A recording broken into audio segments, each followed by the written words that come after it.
asynchronous work is a simple concept. Do as much as you can with what you have. Document everything. Transfer ownership of the project to the next person. Then start working on something else. This idea of asynchronous work as opposed to synchronous work is important to understand. And I'm going to explain to you the differences and why we're so set on synchronous work as opposed to asynchronous ways of communicating.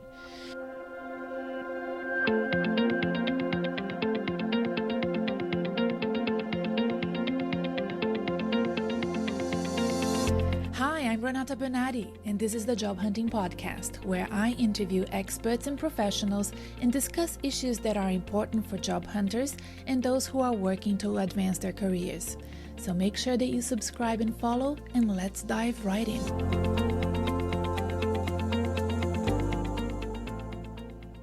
One of the biggest problems that we face as professionals that work full-time is finding the time in our lives to focus on job searching and career planning. There just isn't enough hours in the day. And I have found with clients and people that reach out to me for advice that since the pandemic, with remote work and hybrid work, even though there are many upsides to that way of working, the downside has been excessive long hours working in your current job that really doesn't allow you any extra time to do the job search or the career planning that you want to do. So if you can relate to what I just said, this episode is for you. We're going to talk about tools and changes of mindset that you can incorporate in your day-to-day to, with time, free up you to do other things. It may not be job searching. It may be something else entirely, and I'm okay with that because I think the benefits of these ideas and tools that I'm going to share with you today can be used for several things, not just job searching, right? You might need some free time to just rest and relax or spend time with family. Whatever it is that you need to do is fine by me. One of the things that I believe we as individuals working in the corporate sector haven't totally embraced yet is the idea of asynchronous work style. So what is asynchronous work? I love this quote from somebody I follow on Twitter. His name is Preston, and this is what he said. Asynchronous work is a simple concept. Do as much as you can with what you have. Document everything. Transfer ownership of the project to the next person. Then start working on something else. This idea of asynchronous work as opposed to synchronous work is important to understand. And I'm going to explain to you the differences and why we're so set on synchronous work as opposed to asynchronous ways of communicating. So the way that we work in an async way, I'm going to just use async as a shorthand, usually is via email. And that's not really the best way to do asynchronous communications. So emails are fine, text messages are fine, but for example, adopting instant messaging like Slack, or in my case, I use Microsoft Teams to work with my team, and also leaving people voicemails on WhatsApp or your phone. My favorite, video messaging and other types of async communications that you may have at work. For example, if at work you use a tool like Asana, Trello, or Notion, which are project management tools, that is really important to help people that work with you and help you work remotely in a hybrid way. And it's the way of the future. Some people believe that the all remote work is the future of work. So embracing async communication as opposed to sync communication is what's going to make that work for all of us. So what is sync communication? Sync communications is phone calls, video calls like Zooms, on-site team meetings, conversations with your coworkers is when you're face to face with them, either in person or via Zoom or via phone. That is a much harder way of communicating when everybody's working remotely. You may have people overseas, interstate, different time zones. Once you adopt a all remote workforce as well, some people may find that they are more productive during the night. If they have young children, for example, they need to take them to school, bring back from school. Meeting those meeting hours is not as easily done. And I think that all of these things are not problematic. They're just things we need to adapt for in a modern world. Asynchronous communication is way more flexible and it can be just as productive. I understand the need to sync communications from time to time. I don't question the need for that. But I believe that 90% of your time during your week, you can easily communicate with your employees, with your employers by doing asynchronous communication. It can make you a better communicator as well. You can prepare things in advance, make sure that you're sending all the right messages, and you can make lists and then record that video message, for example, which is what I do very often with my clients. I love doing it. It's so efficient and I can showcase things to them on the screen. So I often use a tool called Loom and I will share with them, let's say, a screen with their resumes or a screen with their LinkedIn profile. If I'm working with my team, I will share a screen with the planner that we have, a link to our project, and there will be a little circle with my face, so it's a bit more human and a bit more personal as well. And we will go through what needs to be done differently in that resume, in their LinkedIn profile, or if I'm talking to my team with our planning for the week. So that really is how I think asynchronous communication can be way more efficient, and it can be done at whatever time suits you. It's also very authentic. I don't think that there is any issues with async communication if it's done intentionally and mindfully and of course tailored to the individual you're sending it to. That's why I really like video messages, because I usually tailor it to the recipient and I do special, very personal videos for my clients and for people that work with me on a very regular basis. And it takes me only a few minutes. It's very easy to use. I think that there are other platforms out there, but I find Loom very efficient. You can also keep all of those little videos in a library.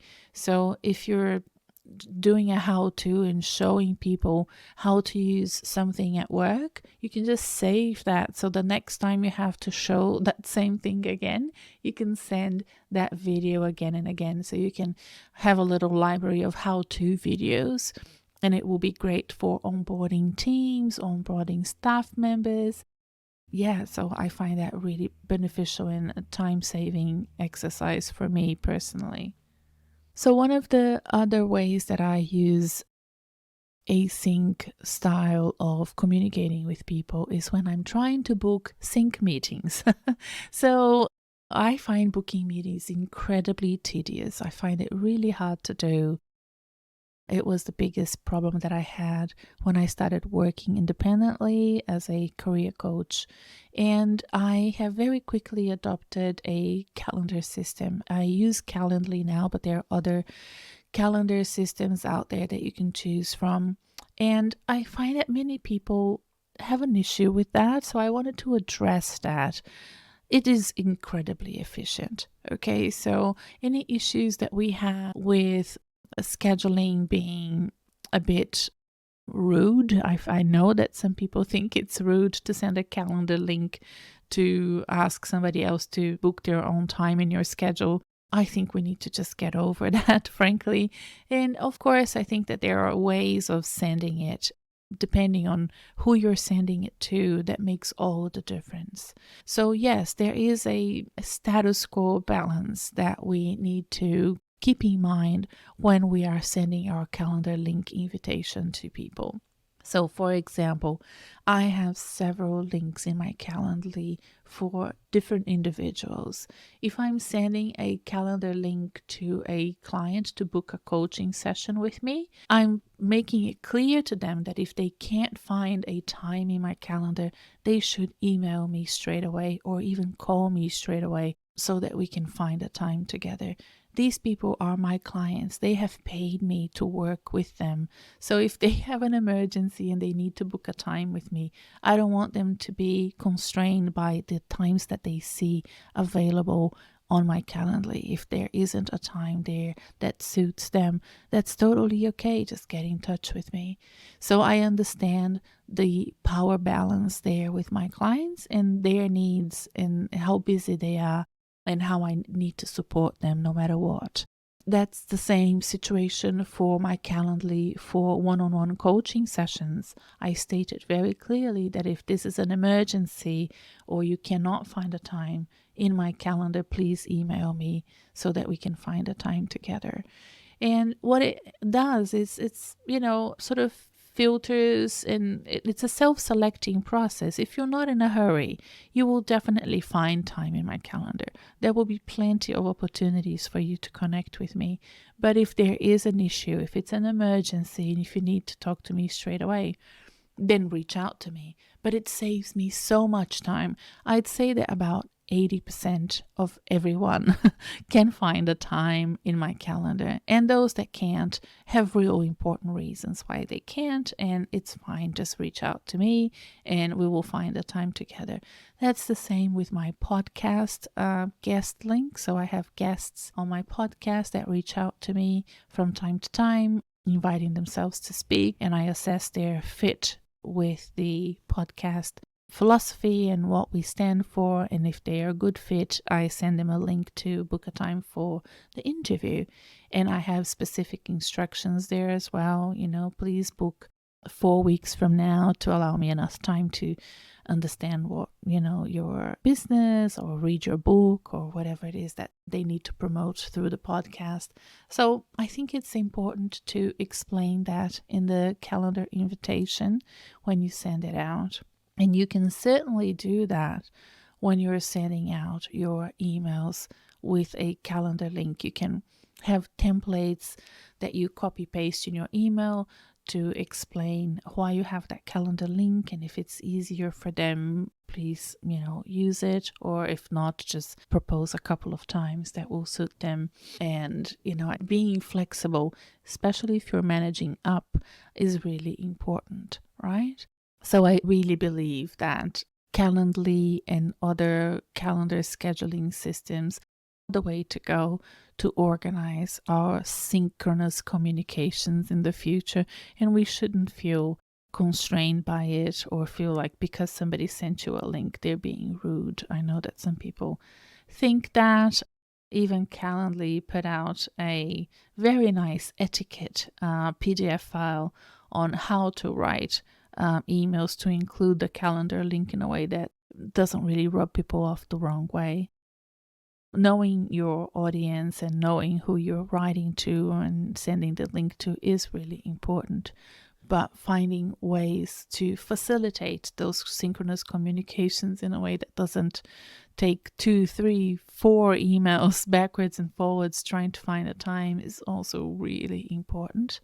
I have a client who has recently tried to book some important meetings with other stakeholders internally in her organization, and it got so complicated that she really felt quite upset about it. And it has been harder and harder to book those meetings now because nobody's around in the office anymore. Everybody's working remotely, so finding ways around it become really a must for professionals. So yes, I think if you manage your synchronous communications, your meetings, in a way that is easier for you and also easier for your team is really important. And if you start adopting asynchronous communications as part of your way of working in the future, is really the most important thing that you can do to allocate time for life to happen and for you not to be glued to your desk at all times. So, what are my favorite asynchronous communication tools? Like I said before, video messaging is my favorite by far, and I'm a big fan of Loom. Loom is Loom. I know that there are other applications as well, but Loom is by far my favorite. And I have mentioned it in this podcast before. If I know which episode, I will put the link below. But that is my favorite. The other one that I have been using a lot lately, we have implemented the Microsoft Teams and chat with our team, and I have found it incredibly beneficial. It has really emptied my inbox and it made it much easier for me to work with my team members. So I think that that is something that if your company has it and you haven't been using, then it's probably beneficial for you to start being an adopter.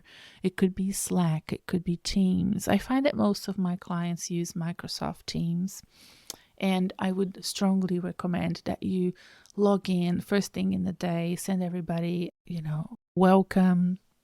My recommendation is to not wait until you need something from somebody to log into your messaging app. I would recommend that you do that first thing in the day. Send everybody a good morning, a message, and let them know what you're working in or with today, and keep them up to date as you go through your day, sending messages on that instant messaging app that you use at work to communicate with your team. I also have found that some teams enjoy using WhatsApp, depending on the country or just the culture of the place. The audio messages and text messages in a team WhatsApp is really beneficial, and it can really help. It's something that you can do on the go on your phone very easily, of course, so that could also be beneficial to you. Okay, so how do you implement asynchronous communication at work? It's important for you to either champion it and advocate for it if it's not there, or if it's there, that you adopt it and use it thoroughly. So you have to figure out at what stage of asynchronous communication style and adoption your organization is currently in. If you are in a position where you are the implementer, the step one will be to decide which parts of the work that you do can be done in an async comms way, and implementing those first steps with your team, determining which things can be done async versus sync. I have a client that recently decided to cancel all of their upcoming meetings and only have meetings when things really are urgent or there's an emergency. People can come to their calendar invite and book a time. So there's plenty of time in their calendar now because all the meetings have been canceled, which is fantastic. So she has decided that that's the way she will work in the future. Everything will be asynchronous. The communication, it's not that the communication isn't there, it is there, and it's very thorough and detailed and tailored, as I mentioned before. It's just not in a meeting format. So she will send information to her team in that async way, and she also expects the team to send communications back to her in an async way. But if there is a need to have a one-on-one, face-to-face via Zoom or Teams or phone call, it's easy to reach her because her calendar is not bogged down with meetings, and there is always time for people to reach out to her. In fact, she has allocated, I think, a couple of hours during the day where people can always book a meeting with her if they need. And she's using something like Calendly. It's not Calendly, it's something else, but it's working for her really, really well. So, as a step 2, would be to decide how you will use asynchronous communication. So let's say you've brainstormed with your team different ways of adopting async communication, outlining to the team and identifying things that can be done async and things that really need to be decided face to face using synchronous communication is really important. And that's new policy that we probably don't have yet. I don't think many organizations have created policies or guidelines about asynchronous and synchronous communications. Maybe this is something that you might need to take up and do with your team or for the organization at large. Identifying the different ways that asynchronous communication can happen and the different tools that you will be using as a team is really important, because the problem with asynchronous communication done without guidelines and policies is that people will use different types of asynchronous communication and it can get really messy, right? So you want to identify, for example, we will only be using Loom and Teams, or we will only be using Slack and WhatsApp. Those are the two ways, right? I find it really confusing for me. And usually when I have new clients, they don't yet know how to reach out to me. And I have some clients that tend to write very long messages to me on my phone. And I have to then tell them next time I meet them, look, I prefer our async communication to be done this way. Otherwise, it's too many different ways. You know, if there are clients that send me LinkedIn messages or email messages or phone messages, it's very confusing to me and hard for me to keep track. So I usually work with them on one or two ways that we can communicate async that works best for me. I usually have 15 to 20 private clients at any one time. So as you can imagine, I really need to make sure I don't miss anything by not giving them clear guidelines and maybe missing out on something that they sent me. And then the final step is to make sure that you organize some synchronous communications from time to time. And it doesn't even need to be about work. It just needs to build rapport, to build interaction and socialize with your team. So from time to time, never forget that there is a reason why we meet. There is a reason why we need to see people face to face. And that is to build trust, to get to know people and work better with them in the long run. So even if it's building a synchronous team meeting to socialize at the end of the week and talk to each other, it doesn't even have to be about work. In fact, I would recommend it not being about work, leaving all the work comms to be async and the fun comms to be sync. That would be really my recommendation, because it builds better culture and socializing with your coworkers helps the team become high performing. I hope you have enjoyed this short episode. I have recorded it with a bit of COVID. Fortunately, I have finally, after 3.5 years, got my first bout of COVID-19, and it's been a bit difficult to record, but I really wanted to do it for you, and I hope you have enjoyed learning about asynchronous communication styles and the importance of building the guidelines around it and creating then with time. It's not going to happen overnight, but with time I find that you will have more time to yourself and then more time to potentially look for that new job and plan your career and maybe even find time to work with me. And if you want to know more about the work that I do, please go to my website. There will be a link to it in the episode show notes below, or you can go to renatabernardi.com, RENATABERNARDE.com. I'll see you there. Bye for now.